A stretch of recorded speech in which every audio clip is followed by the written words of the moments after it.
What if you made your most painful moments into a game? What if instead of just suffering, you were playing? I think it would transform the way you run. I think it would transform your life. Joanie Benoit Samuelson was a master at this. She is a master of this. If you've seen the Nike Pegasus 40 commercials, she's the gray-haired lady in the running store. And if you saw her and were wondering, who is this lady, then you are missing out because this woman is an icon.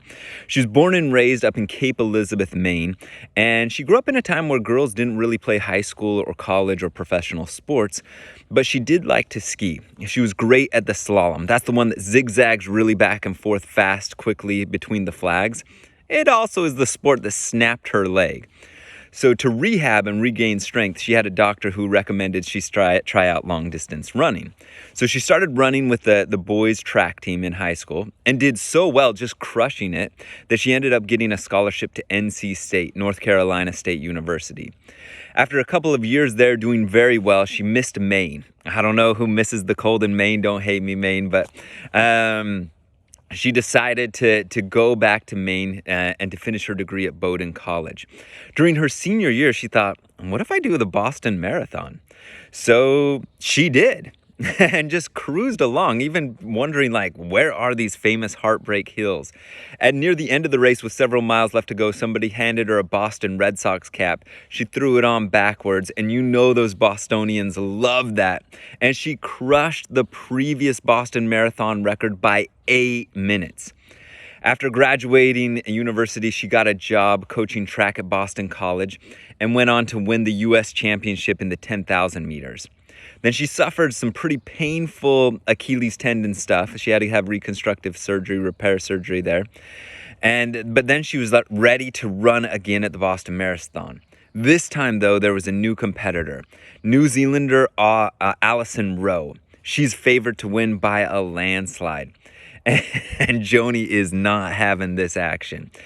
She's frustrated with all the attention Rowe gets, so she starts out and just puts the hammer down. She runs the first mile in a 4:47, passes the 10K mark at 31:45, only 1 second slower than her personal best for 10K.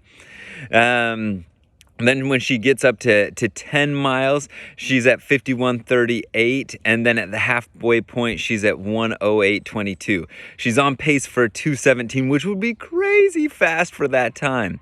And by now, she has just put Rowe into the ground, but Benoit is having her own troubles. The bottom of her feet are just raw. This is the early 80s. Running shoes aren't as good as they are now, right? When she passes the 20-mile mark, she's just hurting. But then she hears her name being chanted from the top of the rooftops. Most of her Boston University track team has showed up and just is chanting for her. It gives her the boost she needs. She finishes the whole thing in 2:22:43, beating Rowe's previous Boston course record, setting a world record, and setting a Boston course record that is going to stand for the next 11 years. Now, the next year is the Olympics. Joanie is excited about running the marathon, but injures her knee during a long 20-mile training run. So she has to have arthroscopic knee surgery just 17 days before the Olympic trials.